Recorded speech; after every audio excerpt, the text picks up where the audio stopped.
This brings us to one major reason why the Smiths acoustics are the way they are today.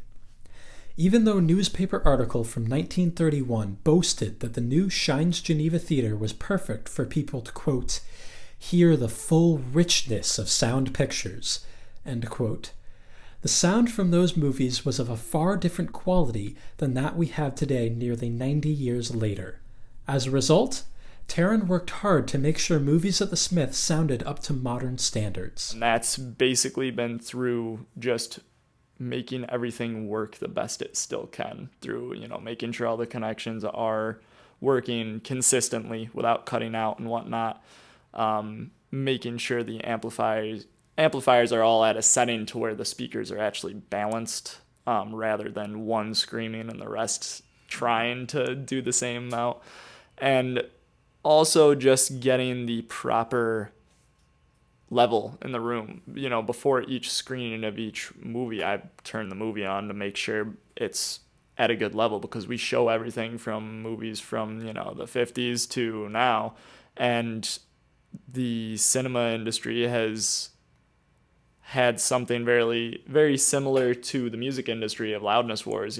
No two movies are the same level, especially when you're in that range. So if you just simply set the volume the same for everything, it's either going to be so quiet you can't hear it, or so loud that these old horns don't like it and the space doesn't like it.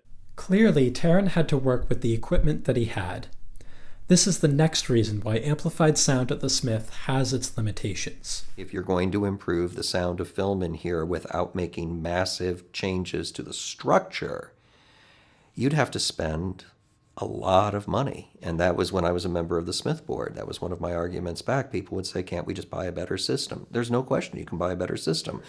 Do we have $150,000, $200,000 available? Yeah. And I don't know that it would cost that much, but I sure think you're looking at approaching six figures. Yeah, and I mean, that's, even the system we have is very expensive. It's old, but it cost a lot back in the day. Like you were saying, we worked a lot on the live sound system. That's 2 speakers over subs.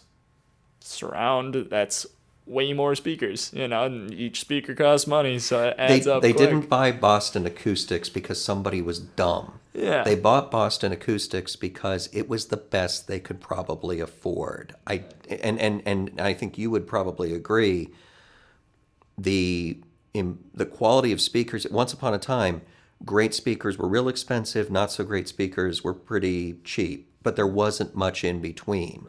Those things have moved closer and closer. You can still spend a fortune on a really quality speaker, but you can spend a lot less. I mean, the QSC K12-2s that I recently purchased, that quality out of a speaker under $1,000 would have been unthinkable a decade ago. The gap in the market has closed significantly, and it's made it a lot easier. Yeah. That's for sure. I mean, it's entirely possible that improvements in technology will price a better movie sound system into the budget of the Smith. The problem is that will happen simultaneously with them improving the technology behind film sound. Yeah, and we can only go so far. Like I said, a lot of what we've done so far is working with what we have, and we also have to be able to accept the fact that it's never going to be an IMAX, it's never going to be a modern theater. You're coming to the Smith for the experience of watching a movie in this beautiful old space and embracing the fact that it's not a sterile, perfect audio environment. You're going to have that room introduced to it, and just having to be able to accept that, because as movie sound gets bigger and bigger, we physically couldn't, without some major modifications that, aesthetically we would never want to do, get like a Dolby Atmos sound in here. We're not going to hang speakers from our ceiling. Nobody's going to let that happen to our starry ceiling. And with his reference to our beautiful starry sky on the ceiling of the Smith Opera House, Terren touched upon the final major contributing factor to the acoustics of that auditorium: the architecture within. In the past 30 years, there have been at least 2 acoustic studies of the Smith's auditorium which paid careful attention to that architecture. Kelly brought up the most recent study. You can't talk about the Smith without talking about the decay in the room, because when we brought the group to campus that built, they did all of the acoustic work and the sound work for the Guerin Center for the Performing Arts, the Smith did hire them to do an acoustic study. And I think one of the things that's really notable about that is, decay time is how long it takes a sound to stop bouncing around a room, for you to stop hearing that. And the decay time in the Smith is extraordinarily long. And, when it comes to, like, talking about the decay time in here, when you go into modern movie theaters like you're comparing to, they don't design anything like this. Like, this is the worst thing. That study that they did here, their best recommendation was to build a shell within our shell with a whole nother theater. I found this information fascinating, paired with a discovery that I made in the Smith Opera House archives.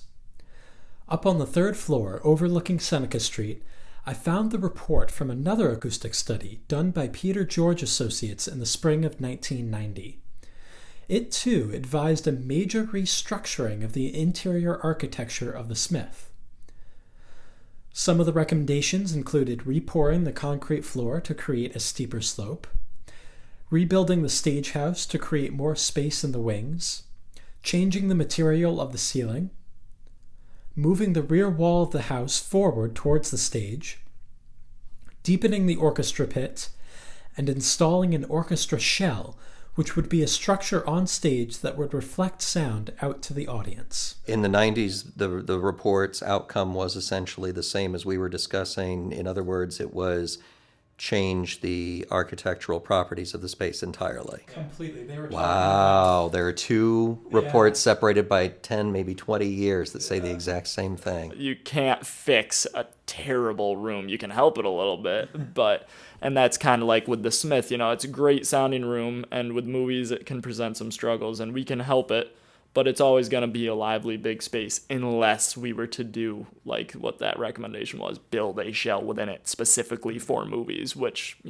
clearly is out of the question. To summarize, in my conversation with Kelly and Terren, we came up with what I considered to be 3 major reasons why the Smith's acoustics are better suited for non-amplified sound, even though it was purpose-built for movies.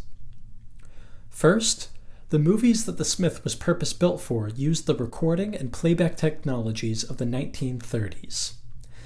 Since 21st century amplified sound technologies and standards have changed drastically since then, it makes sense that to our modern ears, amplified sound in the Smith is not up to par. Next, the modern sound equipment that we do have today is already outdated and limited by the budget of the Smith when it was bought. Thus, Terren worked with the technology that he had available to him. And finally, the interior architecture built in the 1930s is no longer the desired structure for modern acoustic standards.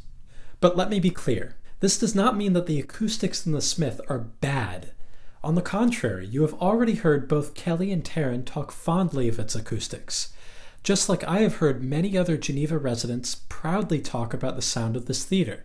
It's a very lively, pleasant sounding room, which is the same thing, why people like singing in the bathroom. It's that added room tone that makes you feel like your voice does not sound just this sterile thing. It enriches it, but can cause problems when going into the modern era of amplification. And as the Smith Opera House is an historical site, not just a theater, I, for one, am glad that we have chosen to work with the acoustics that we have, rather than following the advice of the acoustic reports.